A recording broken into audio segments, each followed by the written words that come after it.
Just as a warning, this video is going to be a lot more personal than any other video that's on this channel. Let's begin.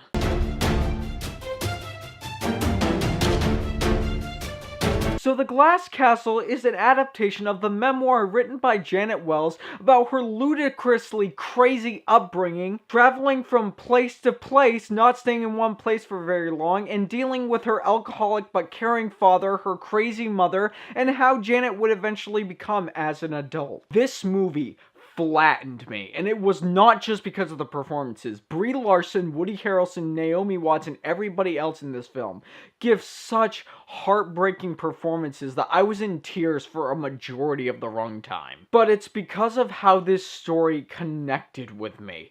There's a lot of subject matter in this film that deals with child upbringing and child abuse, and that is something that connects with me on a very deep and personal level. Throughout this story, you find out more about the neglect, the abuse, and just the malnourishment that Janet had to deal with on a continuous basis. And this movie's going to be divisive for sure. There are some people who are going to say it's boring, that it's unrealistic, that it's pretentious, all of that stuff. But guys, I'm going to tell you right now, there was a time when I was about 10 or 11, my life was a living hell.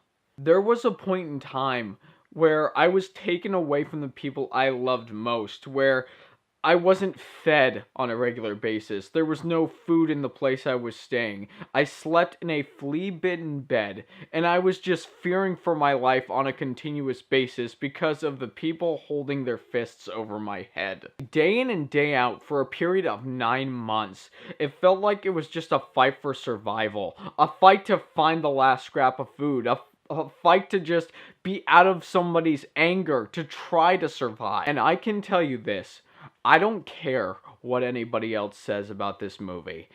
Everything to deal with the children in this film, in my opinion, is 100% accurate.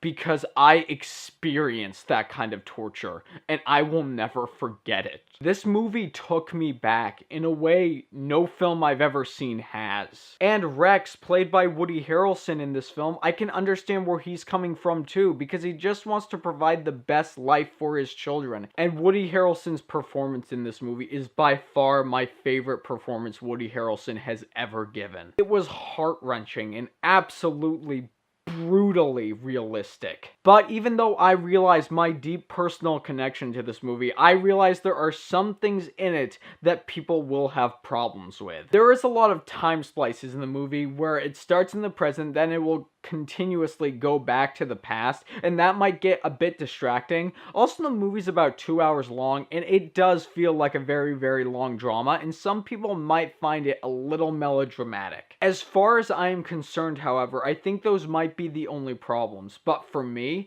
this film hit me at an emotional core that I didn't think it was possible to get at the cinema. It's powerful, all the performances around are great, and very heartbreaking in some cases. This is a film I'm going to remember for a very, very long time, if not the rest of my life.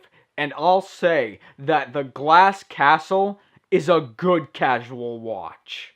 But as always, it is what you guys say that matters. So have you seen The Glass Castle, and what did you think of it? More importantly, which do you think is better, the adaptation of the memoir or the memoir itself? Leave a comment down below telling me your thoughts. And if you like what you've seen here, and you want to see more, click right there and subscribe and become part of the fray of nerds who love cinema.